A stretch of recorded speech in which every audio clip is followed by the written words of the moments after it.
profundizó en todo lo que es la enseñanza media y superior de los libros escribidos desde el año 1964 hasta 1977.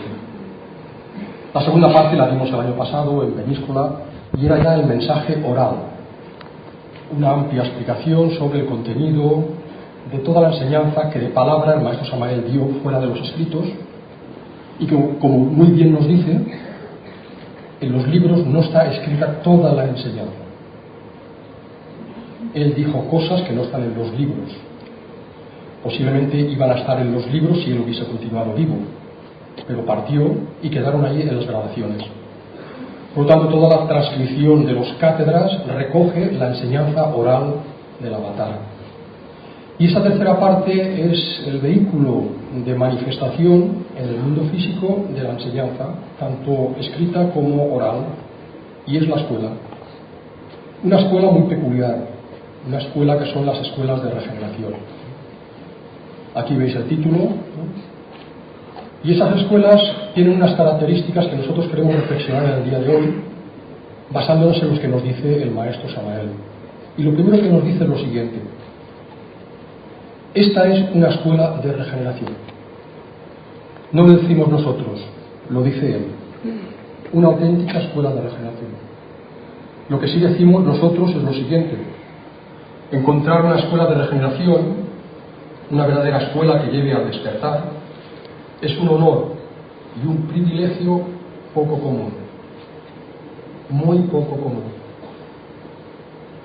Nosotros, como lo hemos encontrado en esta vida, aunque no hayamos valorizado cabalmente en su amplitud, pues damos por hecho que, mira, estamos en una escuela de regeneración. Pero si analizásemos en una especie de visión amplia el pasaje de existencias con las que pasamos los seres humanos y tuviésemos la oportunidad de que se nos mostrase clarividentemente en los mundos internos nuestras diferentes existencias en este ciclo de 108 vidas en los que nos encontramos como humanos, posiblemente nos encogeríamos de hombros y agradeceríamos al Padre la suerte de haber encontrado en esta existencia una auténtica escuela de regeneración. Escuelas que nunca fueron públicas. Y esta, aunque ha sido pública, la auténtica escuela es interna, y esto lo hablaremos. Pero en esta época, con las cuestiones complejas del final de la raza aria, se vio la gran logia blanca en la necesidad de implantar físicamente, públicamente, abiertamente, una escuela de regeneración. Mirad, me voy a basar ahora en una tradición muy interesante de la que he escogido 3 escritos. Es la tradición que viene del linaje de Marpa, Milarepa, y especialmente un discípulo de Milarepa que escribió unos libros muy interesantes, El Supremo Sendero del Discipulado, y dentro de esa colección de tomos de libros escribió unos que se llaman Los Preceptos de los Gurús. Y ahí, dentro de los preceptos de los gurús, da una serie de indicaciones de lo que son las cosas, por ejemplo, las 10 cosas más graves que podemos hacer como seres humanos, las 10 cosas más ventajosas, las 10 cosas más peligrosas. Son consejos de orientación al discipulado. Y una de ellas dice lo siguiente: si tras haber nacido ser humano uno no presta atención a la santa doctrina, se parece al hombre que vuelve con las manos vacías de una tierra rica en piedras preciosas, y esta es una falta no grave, sino muy, muy grave. Y tened en cuenta que la radicalidad de estas enseñanzas, cuando ellos dicen tras haber nacido ser humano, se refieren al ciclo de 108 existencias. Si en ese ciclo de 108 existencias, como humano, no prestamos atención a la gnosis divina, a la sagrada enseñanza, pues pasaremos el ciclo de las 108 existencias como si hubiésemos ido a un lugar donde hay grandes riquezas y nos volvemos de él sin haber cogido ninguna de ellas. Hay otra que es el Dharma más grande y que nos dice que una vida humana libre y bien dotada es más preciosa que miríadas de vidas no humanas en cualquiera de los 6 estados de la existencia.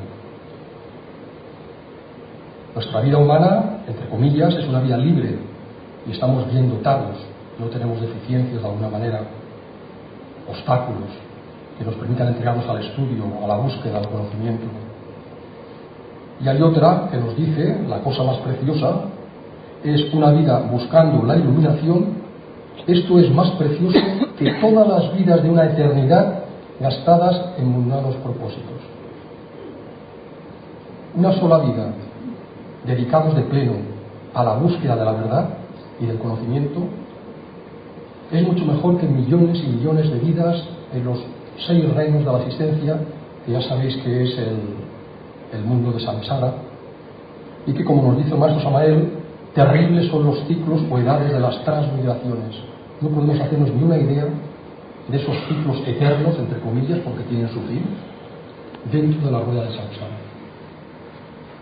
Mirad, aunque sea un poco especulativo, pero si nosotros hacemos un cálculo de probabilidades y también un cálculo estadístico, 108 vidas humanas a un promedio de unos 72 años por vida, que ya es mucho, y si queréis más, pongámosle 80 años por vida. Multiplicando las 108 por 80 nos da unos 8.000 y pico años que podemos estar dentro del estado humano. Aquí no cuento los bardos intermedios, los estados entre existencia y existencia, que pueden ser más o menos largos, como nos dice el maestro Samael, ni otros factores que no vamos a entrar para no perdernos por la rama, ya que el tiempo que es muy justo. Pero ¿sabéis cuánto dura, según el maestro Samael, el proceso involutivo?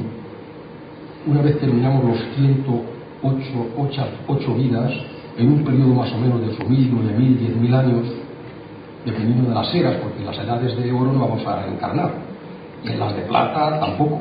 La ventaja de tener una escuela y de desvivirnos por ella, sacrificarnos por ella, y acudir a los congresos y a todas las reuniones. Trabajamos por la escuela, participamos por la escuela, participamos por los demás, y nos beneficiamos también porque siempre repercute hacia nosotros. Mirad, vamos a ver una serie de ideas para comprender mejor la naturaleza de las escuelas de regeneración. Podrían ser varias, pero yo he querido concentrarme en 4 ideas que para mí son muy importantes de comprender, porque nos permite entender de qué van las escuelas de regeneración, qué peculiaridades tienen, qué características. Y la primera es la siguiente: la idea de que un hombre o una mujer por sí solos no podrán ni pueden despertar. Necesitan la ayuda exterior de la escuela. Sin duda, en última instancia, el despertar depende de nosotros, de nuestros esfuerzos, de nuestros trabajos y de nuestros sacrificios. Pero si no llega ese trabajo en la escuela, si no se nos enseña, no trabajaremos sobre nosotros. Fijaros qué idea tan equivocada se estableció aquí en Occidente a través de la Revolución Francesa, que es la idea del libre pensador. El hombre que por sí solo, leyendo, viajando por el mundo, visitando culturas, va a tener un bagaje de experiencia en el que se va a realizar, va a adquirir conocimientos, morirá tan dormido como nació. No tendrá nada salvo una riquísima experiencia vital, intelectual, pero que se difumina en la nada. Por nosotros mismos, solos, no podemos hacer nada, salvo cuando ya se nos ha puesto en el camino. Y después tenemos que andar con nuestros propios pies. Pero aún así, para seguir caminando, necesitamos de la escuela y de ayudar a otros a hacer con ellos lo que hicieron con nosotros. Y ahí entra una dinámica muy interesante y muy hermosa, en la que podemos ayudar y ser ayudados. Mira, la ayuda exterior de la escuela es una ayuda que debemos entender muy bien.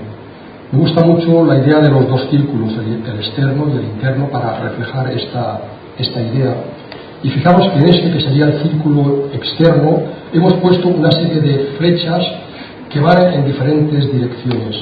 Y con esto lo que queremos ilustrar en una idea del cuarto camino es las múltiples influencias que nos mueven a todos,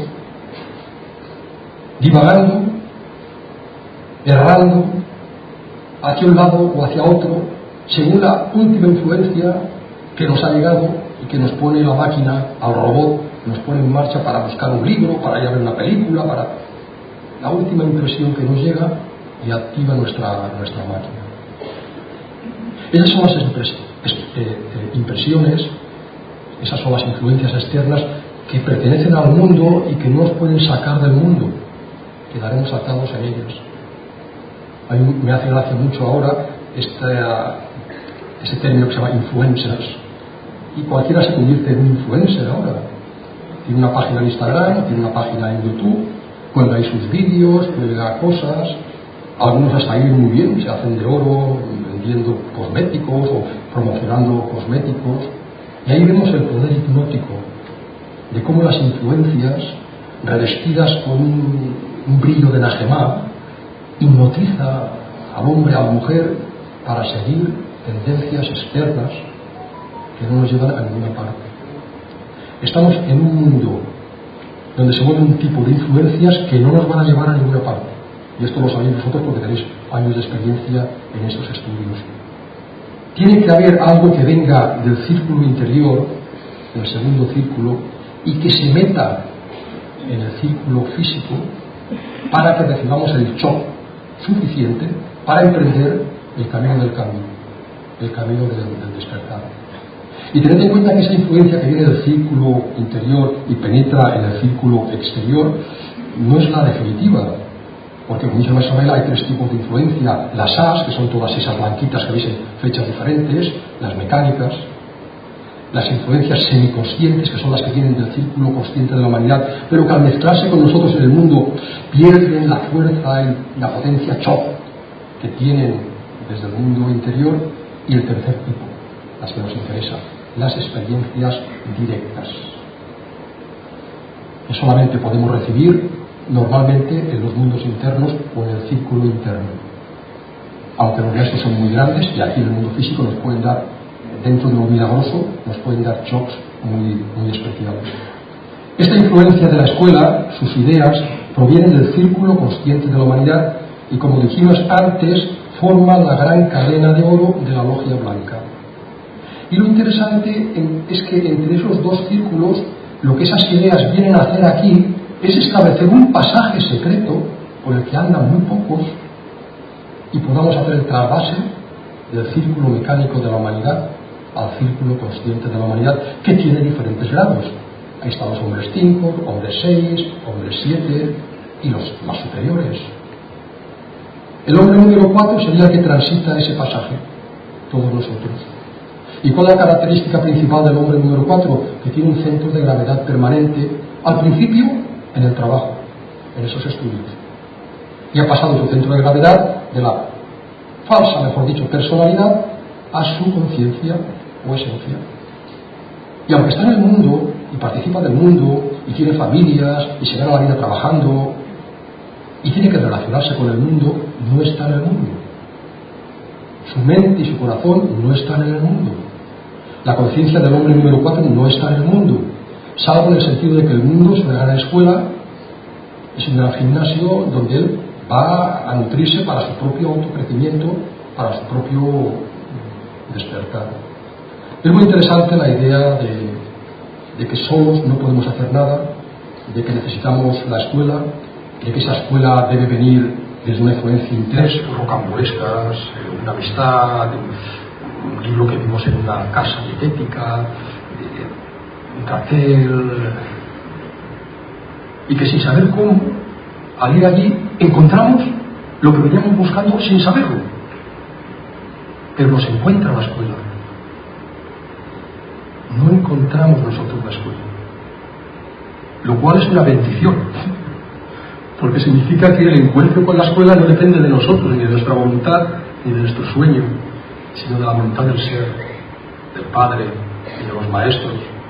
Y en este caso el Padre, colaborando con Samael, pone a su esencia en el camino para encontrar un día perdido no sé qué calle, un contacto, y ya está ahí, el primer contacto con la escuela, y se adentra, y se adentra, y se adentra.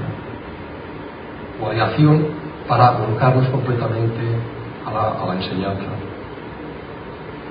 ¿Cuál es el principal requisito para que un estudiante no deje nunca la escuela? ¿Qué consejo podríamos darle a un estudiante para que permanezca firme, fiel hasta el último día de su vida, como dice el Apocalipsis? Y yo le daré la corona de la vida. ¿Cuál sería? Solamente uno: saber que necesitamos una escuela. Los sobrados, aquellos que después de un tiempo en la escuela creen que ya lo saben todo porque están en todas partes, que aparte, ¿para qué voy a ir allí a meditar si lo puedo meditar en casa? En casa se medita muy bien. Ahí viene la falsa personalidad a engañarnos. Como dice el maestro, ella a nivel interior, porque maneja el subconsciente, nosotros no, crea flujos de proyección mental que nos hace ver que hay posibilidades de que yo soy en casa y la pereza. Tal como estamos, si no meditamos en grupo, nos perdemos lo mejor. Necesitamos meditar en grupo. ¿Por qué el ego os saca de las meditaciones en grupo para no ir al grupo, para no meditar en grupo? Porque sabe que está perdido. En el grupo allí se crea, como dice el maestro, ese círculo magnético, energético, que hace que tengamos buenas meditaciones, que fuera del grupo normalmente, salvo que seamos ya atletas de la meditación, no tenemos esos estados de estabilidad y penetrabilidad. Dame maestro Samael Aumedor, el Kalki, Avatara, el caballo blanco que están esperando los hindúes, el Buda Maitreya, el Buda del futuro que están esperando los budistas, el Imam Mahdi, el señor del jabalí blanco que están esperando los islamistas, o los musulmanes, mejor dicho, el mensajero de los tiempos del fin. Ese es el maestro Samael. Incluso podríamos decir, mira, 1950, si le añadimos 165 años, un nuevo ciclo, hacia el 2015 habrá terminado el ciclo del maestro Samael. ¿Será así? Pues hay una cosa muy curiosa que dicen por estas tierras budistas sobre Maitreya, el único Buda que no pintan con los pies cruzados, sino sentado al estilo occidental, en silla, y es que él traerá la enseñanza imperecedera. Es decir, Maitreya, el Buda del futuro, el quinto de los 1000 Budas que se encargarán en este eón, enseñará el Dharma puro e imperecedero. No habrá tiempo para que la enseñanza del maestro Samael se degenere, a pesar de nosotros, con las múltiples divisiones y barbaridades que hacemos. No va a haber tiempo material. Y esta enseñanza prevalecerá y será el fundamento de la Edad de Oro. Por eso él decía que una de sus misiones era crear las bases de una nueva civilización y una nueva cultura, la de la sexta raza. Él es el avatar que va a traer todo eso. ¿Cuál es la principal enseñanza de las escuelas de regeneración? Pues como dijimos antes, las escuelas de regeneración poseen el tesoro de Arya Varta, que es el arcano AZF. Arya Varta es un término sánscrito que significa Arya, viene de raza Arya, y Varta es la tierra origen de los sabios. Hay un grillo por ahí suelto que molesta mucho. O sacáis el grillo o sacáis a la persona. Una de dos. El tesoro de la tierra de los arios. ¿Cuál es la tierra de los arios? Pues todo aquello que se desenvolvió en 4 grandes reinos que nos dice el maestro alrededor del desierto del Gobi hace muchos miles de años, y a partir de ahí se fue expansionando hacia la India, Persia y hacia todo el mundo el desarrollo de la raza aria. Este es el real tesoro de la orden sagrada del Tíbet. Y este es el gran secreto de las escuelas de regeneración, para el nacer y para el morir, porque ese secreto sirve para las dos cosas, para las dos ciencias. Hay un texto muy interesante que cita el maestro Samael en el Aulo Florcer, el Shiva Sanjita, que significa los versos o enseñanzas del auspicioso, que es Shiva, y aunque este libro ha sido contaminado y hay aspectos de tantrismo negro, nosotros podemos distinguirlos por lo que nos enseña el maestro Samael, en su esencia inicial era tantrismo blanco. Decía Shiva lo siguiente a sus discípulos: actuando con misericordia hacia mis devotos, yo les explicaré ahora el Vajroli Yoga, que es diferente al Vajroli Rudra. Este es el destructor de la oscuridad y del mundo, el más esotérico entre todos los secretos, el secretum secretum, el más secreto de todos. A través del amor a mis devotos, yo he revelado este yoga que lleva a la unión con Dios. Debe guardarse de forma confidencial con el mayor cuidado y no debe ser dado a todos, como sí lo ha hecho usted en esta época el maestro Samael. Este es el más confidencial de todos los secretos que alguna vez fue o será dado a los hombres. Por consiguiente, permita el yoga y ser prudente guardándolo con el mayor secreto posible cuando se le comunica de labios a oído, para no profanarlo y para llevarlo a cabo cuando la ley le permita no tener la pareja. Bhakti Yoga, dentro de las influencias de la palabra Vajra, es el arma poderosa que nos une a Dios.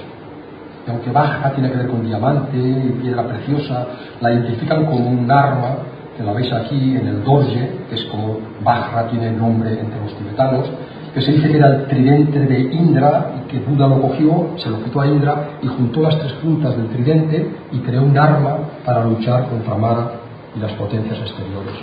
Sin duda este Vajra, junto con la campana, es el signo de la sexualidad. El Vajra es el falo y la campana es el útero, el yoni.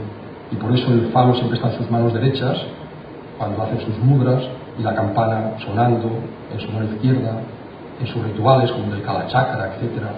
Es magia sexual simbólica, que solo los que miran y entienden y saben pueden interpretar lo que allí está pasando. Sahaja Maituna es posiblemente el término más conocido del tesoro de Aryabharta, el gran tesoro de los sabios, de los maestros del círculo consciente de la humanidad. Maituna significa sexo.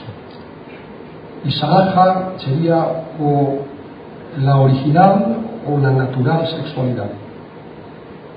Es la sexualidad del Edén, la original sexualidad del Edén. Eso es el Sahaja Maituna.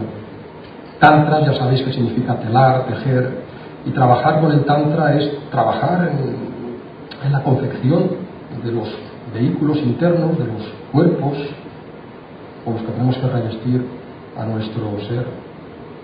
Fan Fong Shu, el arte de la alcoba, es como se conoce en el Tao chino, que a mí me suena mucho al sacramento de la cámara nupcial de los gnósticos primitivos, donde en 7 tomos de Nag Hammadi más de 35 veces se cita esta palabra, la cámara nupcial, donde el iniciado y la iniciada se encierran para practicar con el arcano AZF. En el Tao japonés, He-Ki, Ki es la energía, o Chi, la energía universal, He es la unión de las energías masculino-femeninas, del hombre y de la mujer. Y ya por último, este término, Asiddhara Brata, para mí es maravilloso, porque nos permite entender lo fino y objetivo que era el maestro Samael, y es un término de una tradición muy antigua, la shivaísta, que tiene textos tántricos muy interesantes, y Asiddhara Brata significa nuestro ser. Está conectada directamente con la parte esotérica de donde surgió, el círculo consciente de la humanidad, donde habita Samael y Telantes, laborando por la humanidad. Y nuestra escuela viene de ahí, y seguimos en contacto con ellos. Somos una iglesia viva, no es una iglesia muerta o una escuela muerta. Seguimos en contacto con ellos. Ellos están aquí, no sé por dónde estarán ahora, pero ellos están aquí siempre que estamos juntos nosotros, ellos siempre están por ahí. Como decía Osiris, silenciosos, sin decir nada, observando, como los veía él a veces en algunos congresos. Somos una escuela viva y hemos de sentirnos profundamente agradecidos por ello. Somos discípulos de una escuela de regeneración en sus cámaras externas, es decir, la exotérica y la mesotérica, y con aspiración y necesidad de ingresar al círculo interno. Estamos supervisados y sometidos a pruebas o exámenes de ascenso y avance. Y comprender esto nos hace responsables. Cuando nos pasan las cosas malas o que no nos van bien las cosas, no tenemos derecho a quejarnos pensando o viendo que a otros les va bien y a nosotros no nos va tan bien. No. Si nos va mal es porque quieren que nosotros pasemos una serie de situaciones, pruebas, donde nos forjemos en el conocimiento. Por lo tanto, estamos en una escuela viva, sujetos a supervisión y vigilancia. Como decía el maestro Samael, los guardianes de la esfinge elemental nos vigilan en estos instantes que con tanto amor hemos condensado la sabiduría de los antiguos tiempos. Nos vigilan los maestros. Por lo tanto, valoremos la escuela en que estamos, los conocimientos que en ella tenemos, los maestros que nos los dieron. Y el grupo de hermanos con los que la ley y la recurrencia, digamos, superior nos ha reunido en esta época, en nuestras asociaciones, en nuestros países, etc. Hay un motivo para que todo esto suceda, y comprenderlo cada vez más nos hace responsables, nos hace ser responsables. Ya por último quiero empezar con la misma diapositiva que terminamos, porque quien merece todos los aplausos es precisamente el maestro Samael.